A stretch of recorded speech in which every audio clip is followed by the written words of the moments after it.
On October 15, 2025, after more than 31 years on death row, justice was finally served.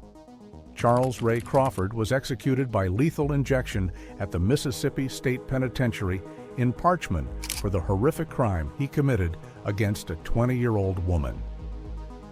In this video, we will reveal what happened that day, his last meal, and his final words.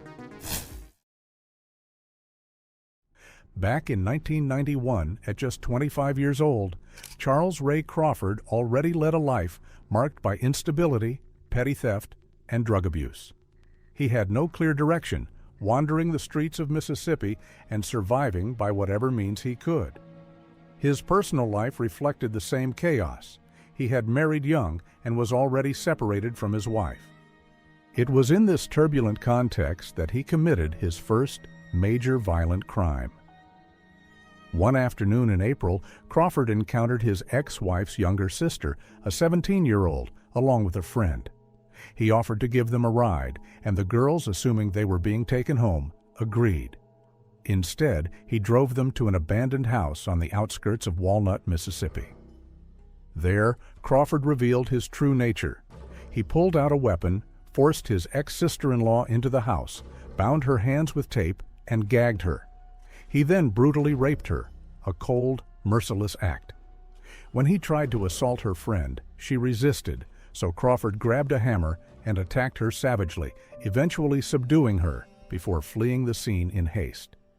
The young women survived and immediately called the police. Their testimonies, along with forensic evidence, quickly led to Crawford's arrest. He was charged with rape, assault, and kidnapping. However, despite the severity of his crimes and the clear danger he posed, the judicial system allowed him to remain free on bail. Once bail was posted, he awaited trial, scheduled for February 1993, a judicial decision that, just a few years later, would prove fatal for another innocent victim. On January 29, 1993, just 4 days before he was due to face justice for the previous charges, 26-year-old Charles Ray Crawford committed the crime that would seal his fate and ultimately send him to death row. That day, Kristy Ray, a 20-year-old college student born in Germany, went to the Sunburst Bank in Mississippi, where she worked alongside her mother while attending Northeast Mississippi Community College. Kristy and her mother had planned to meet at home later that evening after work. Around 6:45 p.m., Mary Ray tried to call her daughter, but received no answer. She assumed Kristy was with her boyfriend, Brian. However, when Mary arrived home around 7 p.m., she noticed Kristy's car was missing.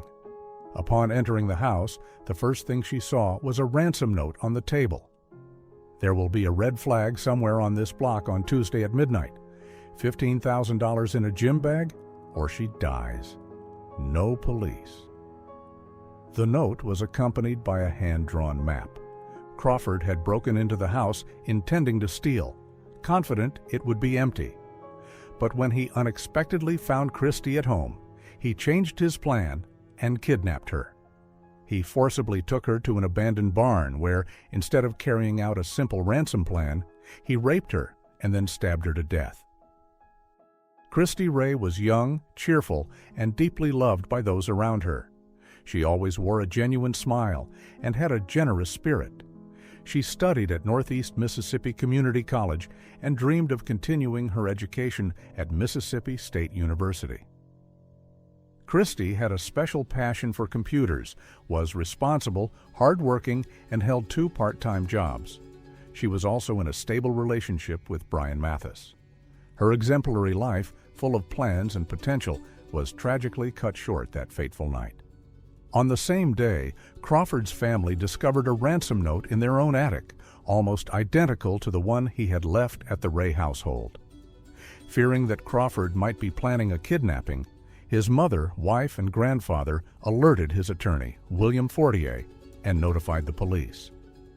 After several hours of investigation, authorities were able to link Crawford to Kristy's disappearance and arrested him the following day near his former father-in-law's house.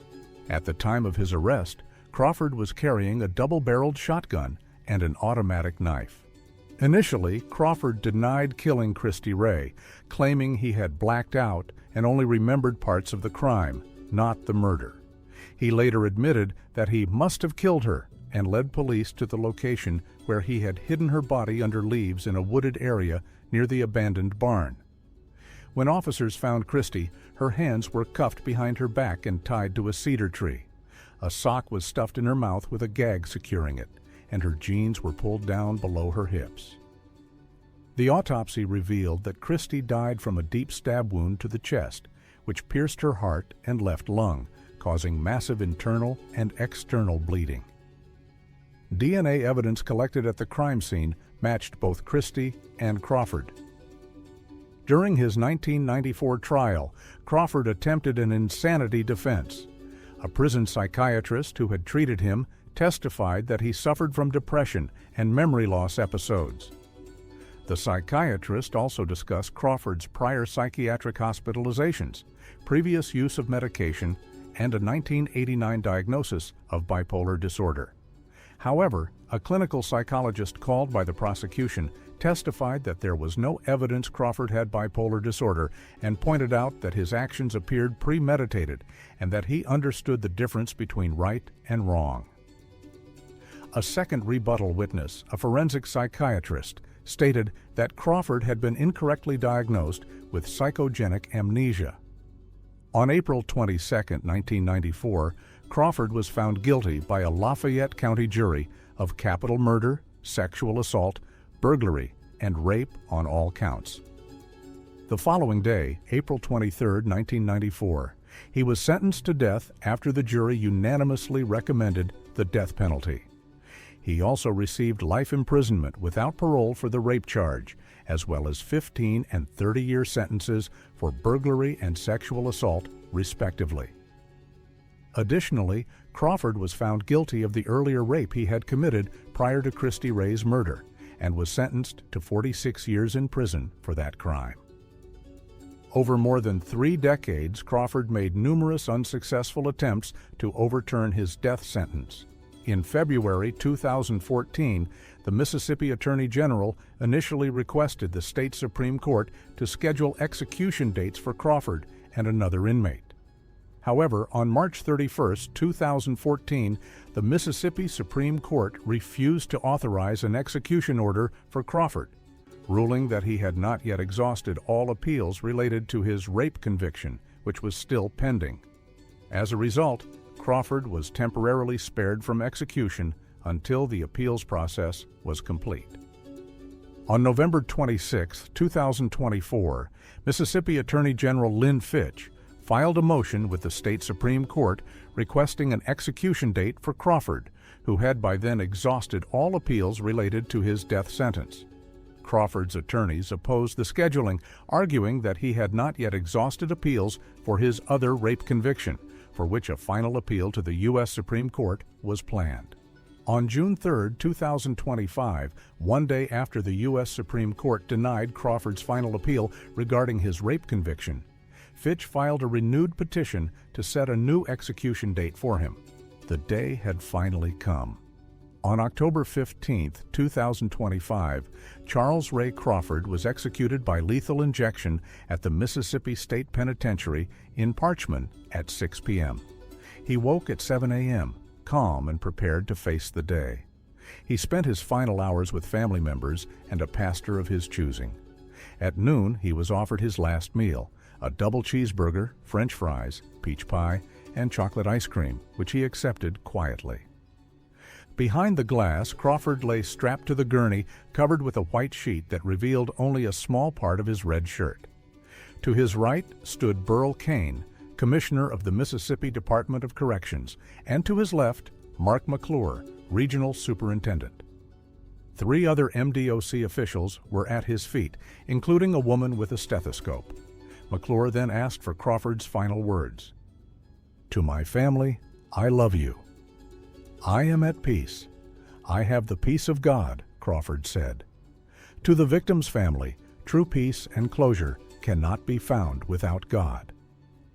Thank you, God, for giving me the peace I have. At 6:02 p.m., Crawford received the first drug of the 3-drug protocol, swallowing with a barely noticeable gesture. His chest began to move rhythmically 2 minutes later. A man wearing a baseball cap and sunglasses approached to check his consciousness, pressing on his sternum before stating, "In my professional opinion, this man is unconscious." Between 6:06 and 6:10 p.m., Crawford's lips and mouth moved slightly, trembling once. At 6:11 p.m., all movement ceased. The room fell into an absolute silence.